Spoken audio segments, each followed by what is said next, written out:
이사야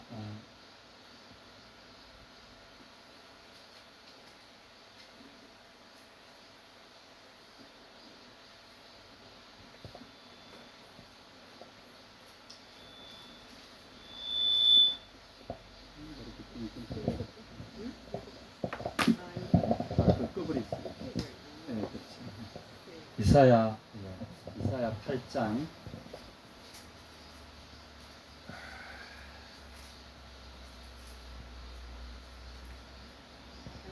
이사야 8장 1절에서 10절까지 있습니다. 이사야 8장 1절에서 10절까지입니다. 예, 찾으셨습니까? 읽겠습니다. 시작. 여호와께서 내게 이르시되 너는 큰 석판을 가지고 그 위에 통용 문자로 마헬 살랄 하스바스라 쓰라. 내가 진실한 증인 제사장 우리아와 여베레기야의 아들 스가랴를 불러 정언하게 하리라 하시더니 내가 내 아내를 가까이 하매 그가 임신하여 아들을 낳은지라. 여호와께서 내게 이르시되 그의 이름을 마헬 살랄 하스바스라 하라.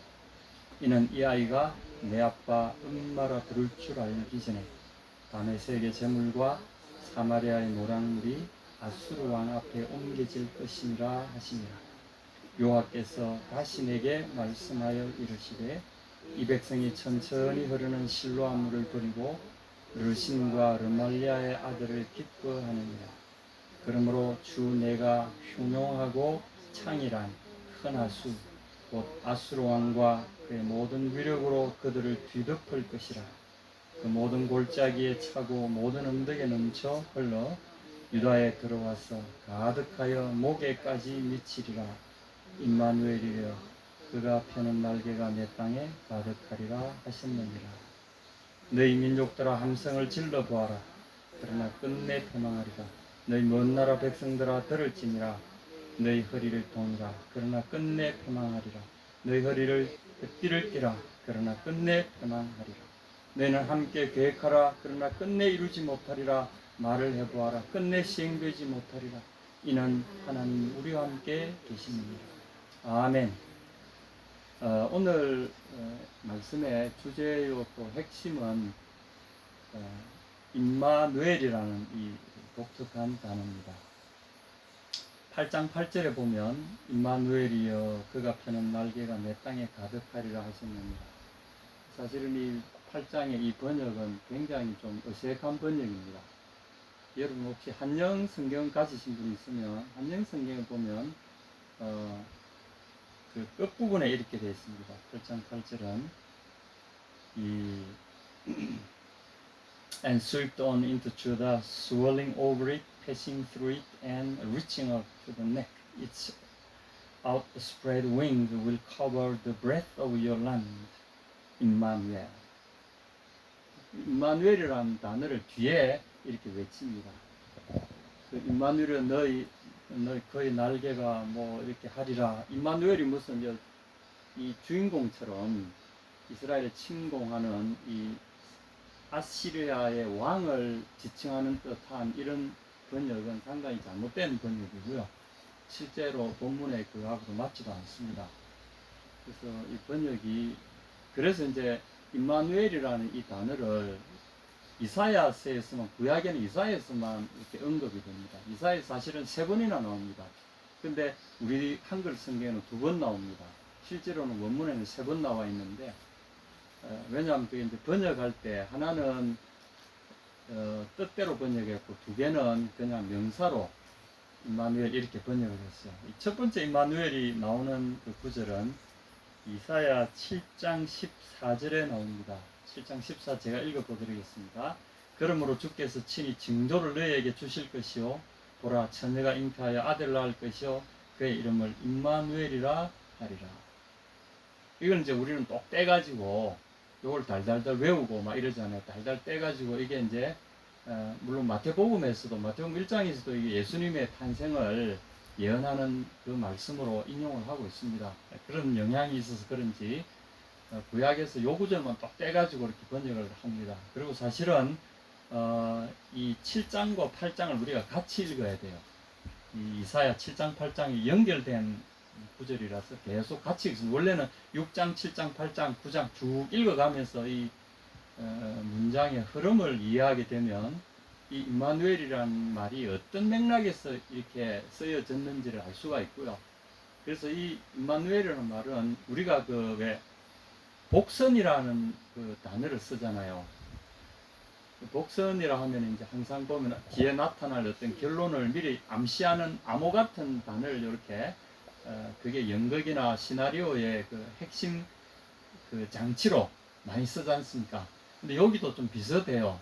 이게 이제 중의법으로 사용합니다. 하나는 그걸 명사로 그냥 쓰고요. 하나는 그것이 하나의 문장애로 뜻을 갖고 있습니다. 그래서 많은 인터넷에서 임마누엘 딱 치면 뜻부터 쫙 나옵니다. 이게 이제 뭐 히브리어인데 임마라는 단어와 누라는 단어와 엘이라는 세 단어가 합쳐서 뭐 우리와 함께 계시는 하나님 또는 하나님이 우리와 함께 계신다라는 뜻이다라고 이제 잘 이야기합니다. 근데 어떤 때는 이걸 명사인 사람 이름으로 쓰고 어떤 때는 그냥 번역을 했어요. 대표적으로 8장 8절에 보면 임마누엘이라 여기는 이제 원문에는 제가 볼 때는 명사로 썼다기보다는 동사로 문장으로 그냥 번역하는 것이 자연스러울 것 같습니다. 그가 펴는 날개가 내 땅에 가득하리라. 이제 NIV 인터내셔널 뉴 인터내셔널 버전하고 비슷한 이런 번역이 좋은 것 같아요. 오 임마누엘 이런 식으로. 오 임마누엘. 그래서 이 오 임마누엘이라고 이 외친 끝부분에 그가 펴는 날개가 내 땅에 가득하리라. 이게 이제 아시리아가 쳐들어와 가지고 너희를 위협하던 그 북방의 두 민족 아람과 북이스라엘을 침략해서 그들을 다 멸망시킬 뿐 아니라 너희 지금 살고 있는 유다 땅까지도 들어와 가지고 완전히 쓸어버리게 될 날이 올 것이다. 그들 점령하고 너희를 지배하게 될 것이다. 그러고 나서 이 이사야가 끝부분에 붙인 말이 오 임마누엘 이렇게 외쳤어요. 그러나 하나님 우리와 함께 하시도다. 이 뜻은 하나님이 이 일을 행하신다는 뜻입니다. 우리와 함께 계신 하나님이 아시리아라는 이 징벌의 도구를 불러들이셔서 아시리아가 이들을 치고 너희를 징벌을 하지만 기실은 하나님이 우리와 함께 계신 하나님이 이 일을 행하시는 거다. 이런 의미로 오 임마누엘 이렇게 덧붙였어요. 그리고 나서 이 9절 보십시오. 너희 민족들아 함성을 질러보아라. 역시 이 함성을 지른다. 그러나 끝내 패망하리라. 아수르가 그렇게 강성하고 지금 1차적으로는 북이스라엘과 아람이 연합해가지고 남유다를 이렇게 위협하지만 그 위에 있는 아수르가 나중에는 이 두 나라를 멸망시킬 뿐 아니라 너희까지도 멸망시킬 날이 올 것인데 그리고 보니까 모든 것이 아수르 왕의 손에 달려있는 것처럼 보이지 않습니까? 그러니까 그럼에도 불구하고 아수르를 움직이시는 여호와시다라는 강력한 사상으로 지금 이 이야기를 하고 있는 겁니다. 그래서 9절에 너희 아수르 민족이 함성을 질러보아라. 그러나 끝내 패망할 것이다. 너희 먼 나라 백성들아 들을지니라. 너희 허리를 동이라. 허리 동인다 이 말은 어떤 일을 하기 전에 옷 매무새를 갖춘다는 뜻이죠. 준비를 잔뜩 하고 와가지고 이렇게 해봐라. 그러나 끝내 패망하리라. 너희 허리에 띠를 띠라. 그러나 끝내 패망하리라. 너희는 함께 계획하라. 그러나 끝내 이루지 못하리라. 말을 해보아라. 끝내 시행되지 못하리라. 그러고 나서 끝에 뭐라고는 왜냐하면 임마누엘. 여러분 이 번역이 이 앞에 8절하고 10절하고 번역이 하나는 임마누엘 이렇게 하나는 뜻대로 번역해놨죠. 그죠? 둘 다 이렇게 뜻대로 번역해야 되는 게 자연스럽습니다.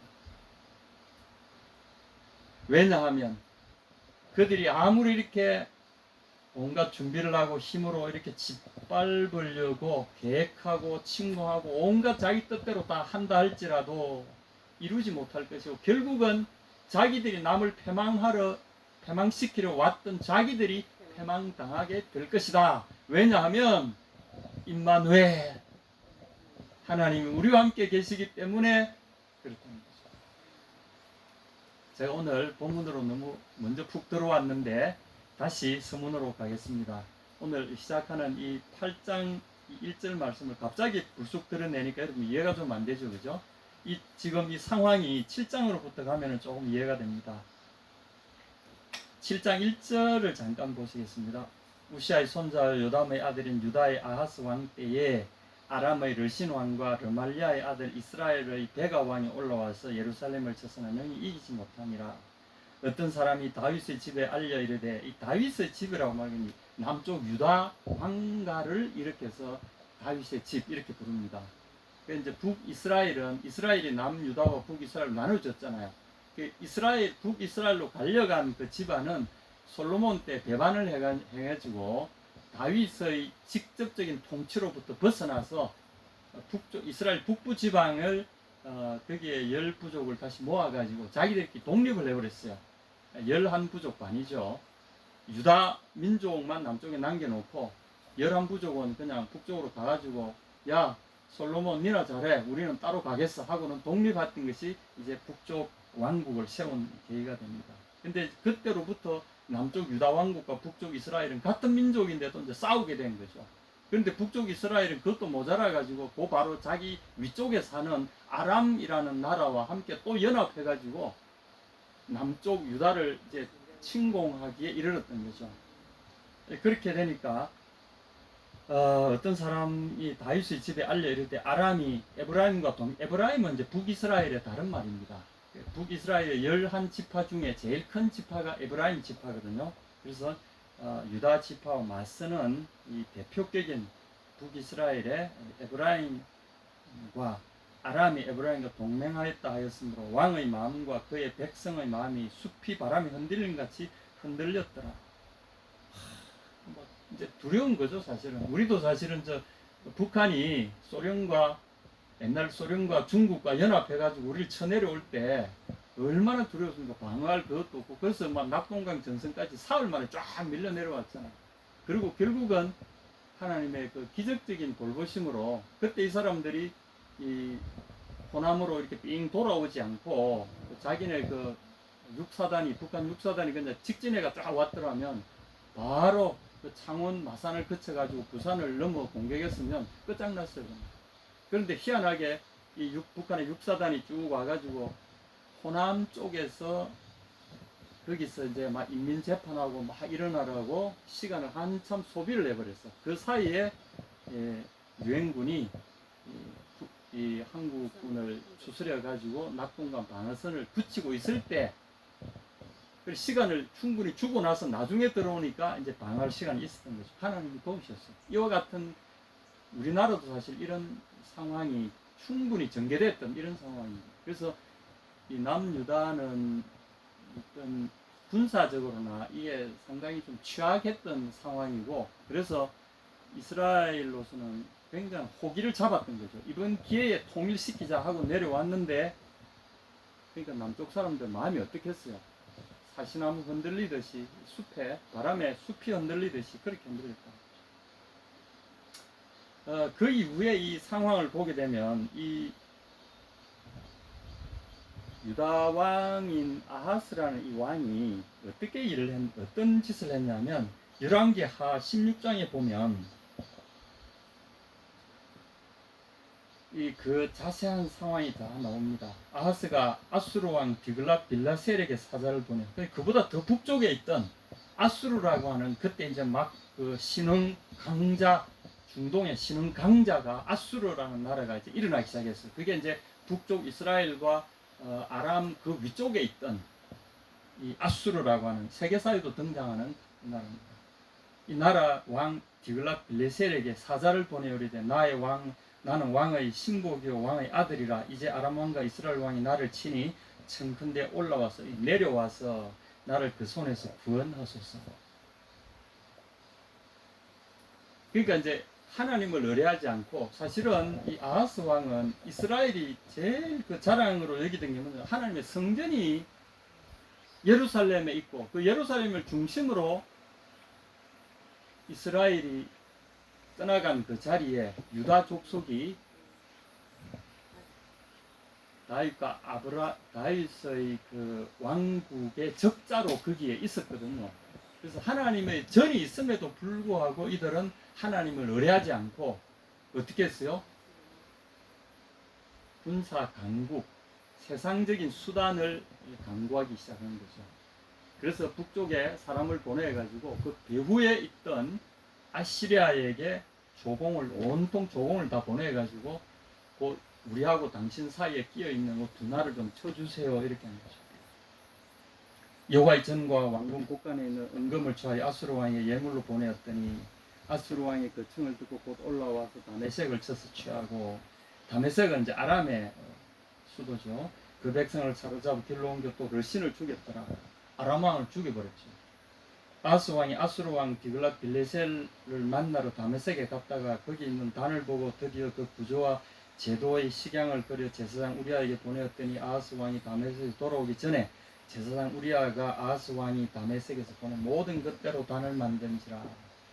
그러니까 아하스는 단순히 이 아시리아 왕에게 구원을 청할 정도가 아니라 어떻게 구원을 청했냐면 왕궁에 있는 또는 성전에 있는 여호와의 전과 왕궁 곳간에 있는 은금을 보내요. 그러니까 하나님을 예배하기 위해서 하나님의 곳간에 두었던 하나님께 봉헌된 이런 것들 다 꺼내가지고 어디에 주었다고요?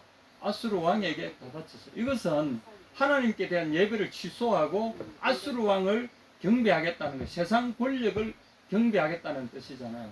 그리고 뒤에 또 어떻게 했습니까? 직접 자기가 찾아가가지고 아수르 왕에게 감사합니다 하면서 가가지고 아수르 왕에 있던 그 제단, 그걸 그대로 같이 갔던 우리야 자기 부하에게 시켜 그대로 그려가지고 그걸 제사장에게 보내서 내가 가기 전까지 이거 만들어놔라. 그래 와가지고 여호와의 단 앞 전 앞에 있던 놋단을 옮겨버리고, 세상에 하나님 앞에 있던 원래 하나님께 드리던 그 번제단 이런 거 다 치워버리고요. 그 자리에다가 다메섹 왕이 하던 이방신에게 제사하던 우상숭배하던 그 단을 거기다 그대로 옮겨놓고 자기가 이제 거기를 섬기기 시작하는 거예요. 이것을 이사야서에서는 뭐라 그랬습니까? 네가 조용히 흐르는, 이사야 8장 6절입니다. 이 백성이 천천히 흐르는 실로아 물을 부르고, 실로아는 이스라엘 그 예루살렘 안에 있는 예루살렘 성전으로 물길을 만들어서 그 물길이 예루살렘 성전 안으로 들어오게 만든, 우리가 실로암이라고 부르는 그 연못으로 들어오는 그 물길을 말합니다. 하나님의 구원의 이 상징으로 이 실로암 물이라고 이야기합니다. 다시 말해서 이것은 하나님의 말씀을 버리고 하나님 그 분을 버리고 르신과 르말라의 아들을 기뻐하는 거라. 르신과 르말라의 아들은 뭡니까? 르신은 아람 왕이고요. 르말라는 왕 베가죠. 페카흐 이름은 페카흐입니다. 이 페카흐라는 이 말은 이제 소유주 또는 뭐 사로잡다 뭐 그런 의미 같은데, 어쨌거나 이 페카흐라는 이 말, 베가의 아들을 기뻐하느니라. 북이스라엘, 그러니까 이제 백성들의 마음은 뭐냐면 이방 세력에 자기들 침공하려 했지만 이 사람들은 오히려 하나님을 섬기는 것보다는 이방 세력들을 섬기는 걸 더 좋아한다. 그래서 주 내가 흉흉하고 창이란 하수 곧 아수르 왕과 그 모든 위력으로 그들을 뒤덮을 것이라. 그 모든 골짜기에 차고 언덕에 넘쳐 흘러서. 지금 이런 일들이 사실은 그 아까지 처음에 막 그 이제 북쪽의 두 임금이 연합해갖고 유다를 침공하려는 소식이 이스라엘에게 전해지니까 이스라엘 사람들의 마음이 막 숲이 흔들리는 것처럼 막 그렇게 흔들리는 이 장면에서 하나님이 예레미야를 이사야를 통해서 이스라엘 그 위협 앞에 서 있는 유다 왕에게 그리고 그 백성들에게 말씀을 전하신 겁니다.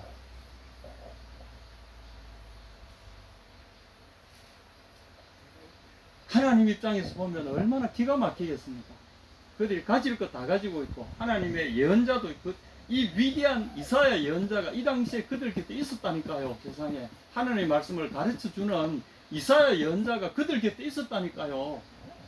그런데도 이 사람들은 하나님의 예언자에게 묻지도 않고 하나님의 전에 나가지도 않고 어떻게 해요? 눈에 보이는 대로 아수르 왕에게 사람을, 그리고 하나님의 성전에 있던 거, 왕의 곳간에 있던 거 다 끄집어내가지고 하나님께 드려졌던, 하나님을 예배하기 위하여 봉헌되었던 것까지도 다 꺼내가지고 다시 말해 하나님께 대한 예배를 취소하는 거죠. 그걸 꺼내가지고 아시리아 왕에게 디글랏 빌레셀이여 우리를 와서 도와주십시오. 우리가 당신을 예배하고 당신의 신을 우리가 섬기겠습니다. 그리고 그들이 예배하던 그들의 신에 예배하던 성전의 모양을 그대로 그려와가지고 하나님을 예배하는 그 성전에다가 그 예배단을 거기다 옮겨놓고 그 예배를 하고 이 짓거리를 하고 있는 거죠. 그때 하나님께서 이사야를 보내셔서 이 말씀을 하십니다. 그러시면서 너희가 세상을 의뢰하느냐, 하나님 두 가지를 이야기했습니다. 이 임마누엘이라는 말 속에는 두 가지 함의가 있습니다. 하나는 아까 이제 용법에서 제가 하나는 문장으로 의미가 있고 하나는 명사로 의미가 있다고 제가 말씀드렸잖아요. 근데 7장에 보면은 이미 놀라운, 한번 7장을 보십시다. 그래서 이제 하나님 7장에 이 아하스 왕에게 하나님이 3절, 7장 3절 보십시오. 그때 여호와께서 이사야에게 이르시되 너와 내 아들 스알랴 수건 윌모 수도 끝 세탁자의 밭 큰 길에 나가서 아하스를 만나 그에게 이르기를 너는 삼가며 이 아하스를 큰 밭길에 나가서 아하스를 만나라. 아하스가 하나님의 전에 가지 않고 어디 왔다고요? 바깥에 지금 나돌아다니는 거죠. 아마 정세를 살피기 위해서, 백성들의 정세를 살피기 위해서 왔다 갔다 이렇게 하는지 모르겠어요. 그러니까 현실 문제에 이 사람이 침잠하고 있다는 걸 알 수 있는 거죠. 그래서 하나님을 찾지 않고 보통 때 믿음의 사람들은 이럴 때부터 하나님의 전에 가 있거나 선지자를 찾아 나옵니다. 하나님의 선지자를 찾아가거나 하나님의 전으로 찾아 나오는데 이 사람은 그러지 않고 세탁자의 밭 큰 길에 나가서 사람들이 많이 모이는 것이죠. 역시 인간적인 어떤 방법을 이 사람이 찾고 있었던 거죠. 그에게 이르기를 너는 삼가며 조용하라. 르신과 아람과 르말랴의 아들이 심히 노할지라도 이들은 연기나는 두 부식갱이 그루터기에 불과하니 두려워하지 말며 낙심하지 말라. 아람과 에브라임과 르말랴의 아들이 악한 꾀로 너를 대적하여 이르기를 우리가 올라가 유다를 쳐서 그것을 쓰러뜨리고 우리를 위하여 그것을 무너뜨리고 다브엘의 아들을 그 중에 세워 왕으로 삼사하였으나 여호와 주 여호와의 말씀이 그 일은 서지 못하며 이루어지지 못하리라. 여러분 이거 들은 적 있죠? 제가 읽어드린 8장 후반에 8장 10절에 9절 10절 이렇게 해봐라. 그 일은 서지 못하며 이루어지지 못하리라. 왜냐고요? 임마누엘이기 때문에.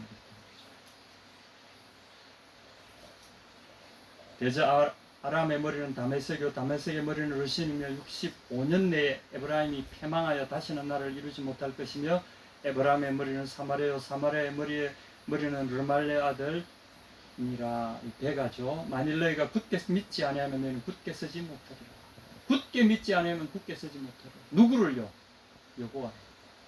여호와라는 말 자체를 여러분 꼭 기억하시기만, 여호와라는 말은 내가 너희와 함께 있다 이런 의미를 갖고 있는 말씀입니다. 내가 너희와 함께 있다. 그것도 안 믿으니까 하나님이 임마누엘이라고 직설적으로 그들에게 다시 설명해 주십니다. 나는 너희와 함께 계신 하나님이다. 또는 하나님이 너희와 함께, 우리와 함께 있다. 이걸 다시 3번 반복하시는 겁니다. 여기 이제 오늘의 논조는 아주 단순합니다. 우리 삶의 고난이나 우리를 치러오는 역경이 올 때 어떻게 한다고요? 하나님께 돌아오는 거죠. 우리와 함께 계신 하나님을, 우리와 함께 계신 하나님께 내 마음을, 내 눈길을, 내 결심을 돌려야 된다는 거죠. 아주 단순합니다. 그런데 보면 이스라엘 사람들은 너무나 대범하게 하나님을 외면하고 있는 거죠. 놀랍지 않습니까? 요즘같이 너무나 똑같아요. 이 사람들은 너무나 놀랍게 세상적인 수단에 아주 발빠릅니다. 그리고 할 수 있는 걸 최선을 다합니다. 놀랍게도 하나님에 대한 믿음과 하나님을 대한 헌신은 초계처럼 버립니다. 그들의 그 선택은 명백합니다. 하나님을 갑자기 버린다. 이거 주저함도 없어요. 놀람도 없어요. 부끄러움도 없어요. 두려움도 없어요. 과감하게 버립니다. 하나님께 드렸던 예물을 과감하게 아수르 왕 디글랏빌레셀에게 다 갖다 바칩니다. 그리고 그가 하는, 왜냐하면 그들에게 힘이 있으니까, 힘이 있는 곳에 정의가 있다 이렇게 생각하는 것 같아요. 힘이 있는 곳에 구원이 있다 이렇게 생각하는 것 같아요. 여러분 어떻습니까?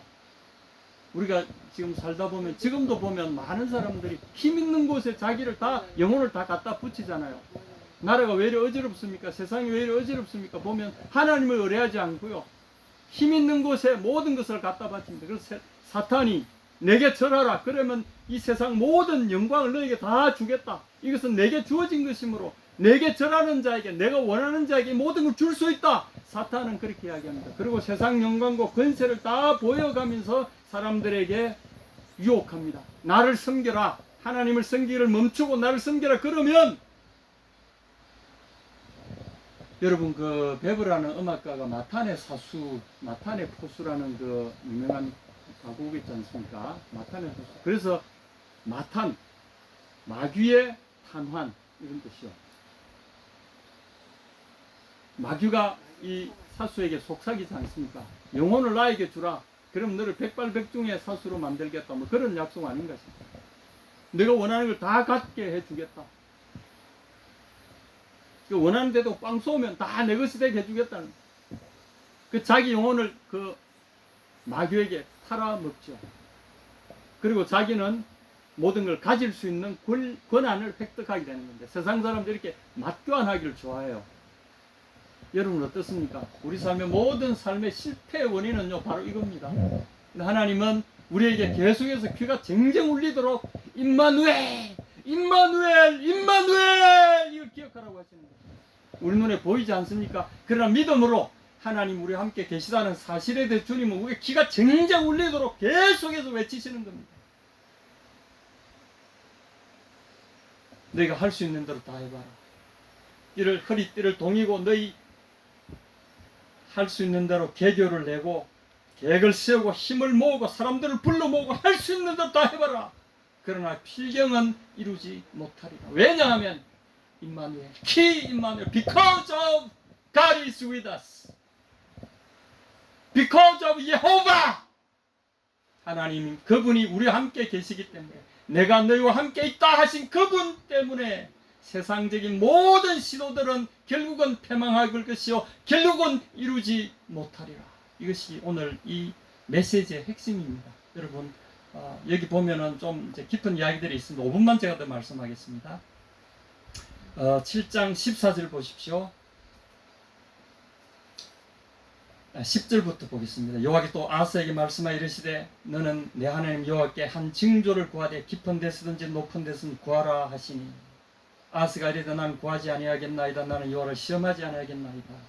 이제 이 문답을 보면은 사실은 좀 우리가 이해가 안 됩니다. 이게 무슨, 이 두 대화 당사자가 무슨 이야기하는지 좀 이해가 안 되죠. 갑자기 징조를 구하라, 이게 무슨 뜻입니까? 왜 징조를 구해야 됩니까?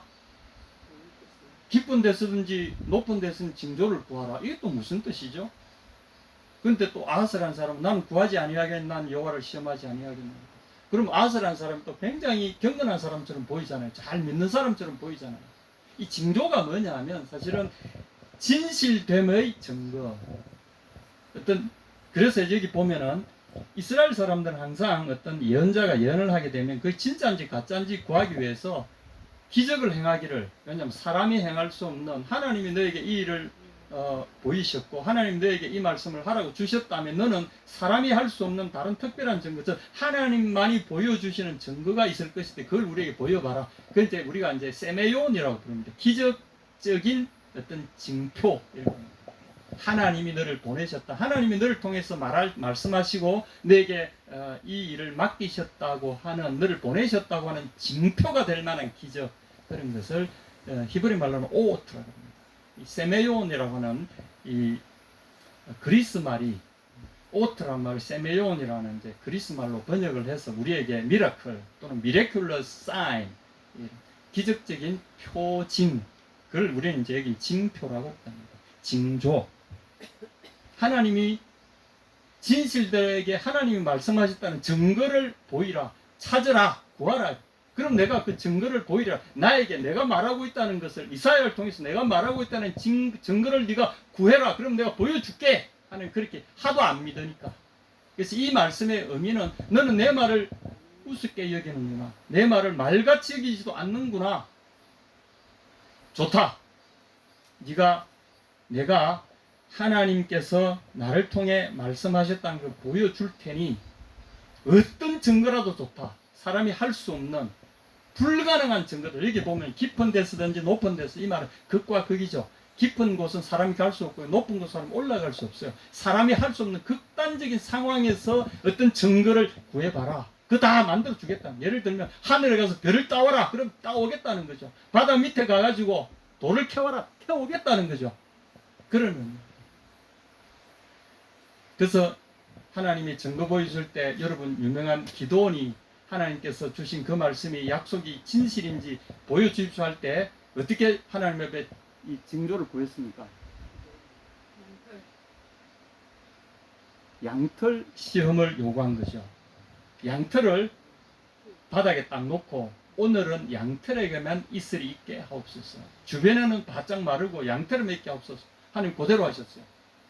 그러니까 그 다음날 딱 보고는 양털에만 물이 잔뜩 있으니까 이제 반대로 주변에만 이슬이 있게 하시고 흠뻑 적게 하시고 양털에만은 물이 없게 하옵소서. 주님 그대로 하셨어요. 이런 징조를 구하라는 거죠. 근데 아하스는 나는 구하지 아니하겠나 여호와를 시험하지. 이 사람 이 말이 무슨 뜻인가 하면 하나님을 시험할까 두려워 나 그 안 해하셔도 믿습니다. 이런 뜻이 절대 아니에요. 그 반대입니다. 내한테 자꾸 그렇게 말씀하지 마시고 자꾸 내한테 뭐라고 말씀하려고 저를 간섭하려고 제가 결정한 것을 파기시키려고 제 마음을 변화시키려고 나에게 간섭하지 마세요. 이런 뜻입니다. 무섭지 않습니까 여러분? 이 성경을 우리가 읽을 때 사실 이것은 해석을 안 해주고 그냥 이래놨기 때문에 무슨 뜻인지 몰라요. 하나님 진노하시는 거죠. 이사야가 다시 이르시되 다윗의 집이여 원하건대 들을지어다. 네가 듣기 싫어도 들으라. 내가 사람을 괴롭히고서 그것을 작은 일로 여겨 또 나의 하나님을 괴롭히려 하느냐. 하나님이 말씀하실로 해도 안 듣겠습니다.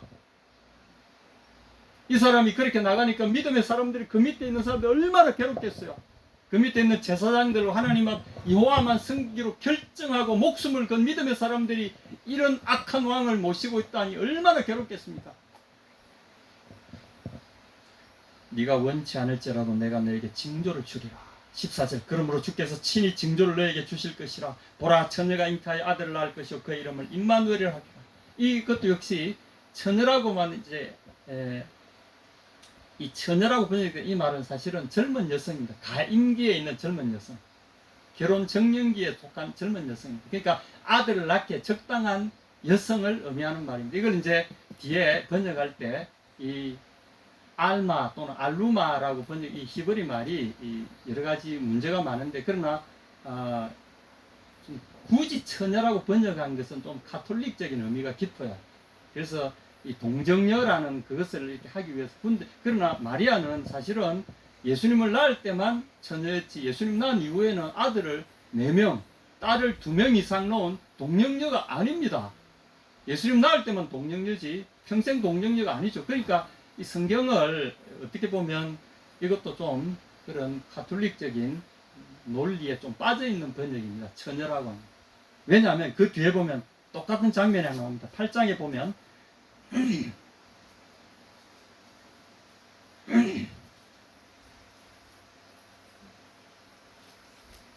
8장에 보면 이랬습니다. 여호와께서 내게 이르시되 너는 큰 스판을 가지고 그 위에 통용 문자로 말살렐 하스바스를 하스라. 3절 보십시오. 내가 내 아내를 가까이 하매 그가 임신하여 아들을 낳은지라. 여호와께서 내게 이르시되 그의 이름을 말살랄 하스바스라 하라. 이 똑같은 사실은 구절을 2개 반복한 겁니다. 7장 8장에 이는 이 아이가 내 아빠 내 엄마로 부를 줄 알기 전에 다메섹의 제물과 사마리아의 노략물이 아수르 왕 앞에 옮겨질 것입니다. 다시 말해서 다메섹과 사마리아가 멸망할 거다.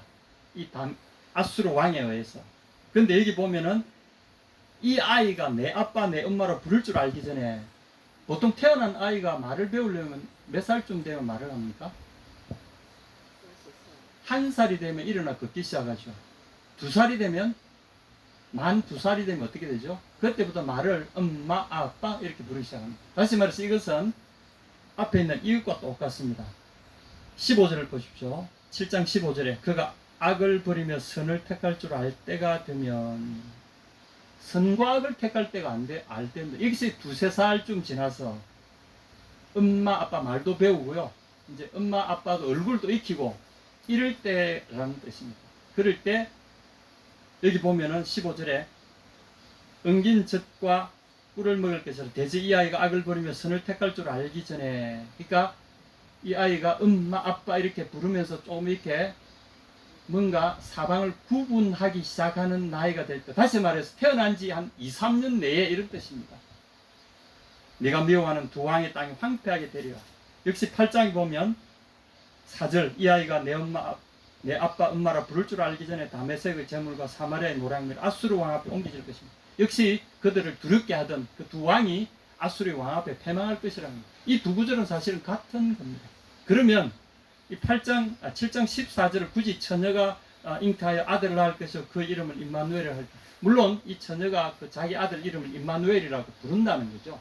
그러나 사실은 이 처녀가 아니라 그 가임기의 여성이 아들을 낳아서 아들 이름 임마누엘을 부를 텐데, 8장에 보면 마헬살랄 하스바스, 마헬살랄 하스바스, 이 말은 빨리 노력하라, 빨리 약탈하라, 그리고 급히 노략물을 챙겨라, 이런 뜻입니다. 이 말은 전쟁이 끝나서 한쪽의 군대가 완전히 전멸했잖아요. 그러면 그 다음 군대가 쳐들어가지고 뭐합니까? 이긴 군대가 가지고 쓰러져 있는 그 시체들 위에서 그 노략물을 쫙 빼앗는 겁니다. 이 마할살라 하스바스의 이 예언과 이 아이의 이름과 앞에 나오는 임마누엘의 이름이 같은 거죠, 사실은. 2~3년 안에 여호와께서 우리와 함께 계셔서 여호와께서 이를 행할 것이다, 이 말이 이 뜻입니다. 그런데 묘하게도 이게 중의법으로 돼가지고 나중에 이사야서가 예수님의 탄생을, 동정녀 탄생을 예언한 말씀으로 여기에 이제 인용되기 시작하는 거죠.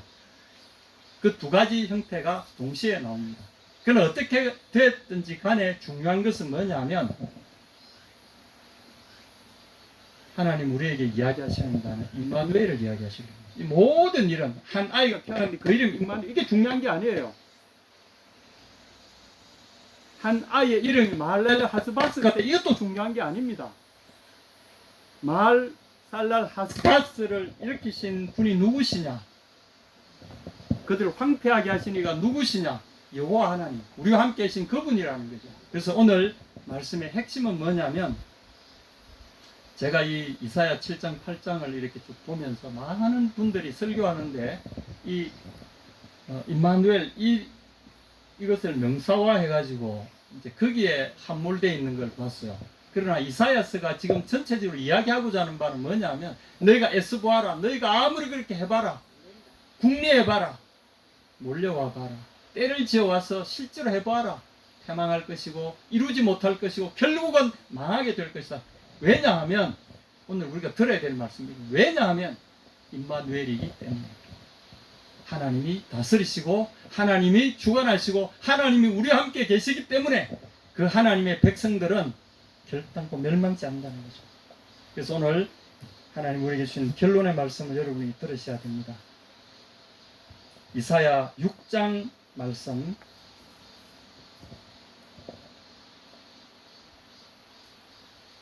이사야 사실 6장 6절에 보면 놀라운 이 6장 1절부터 보면은 이사야가 성전에 들어갔다가 성전에 계신 하나님을 뵙습니다.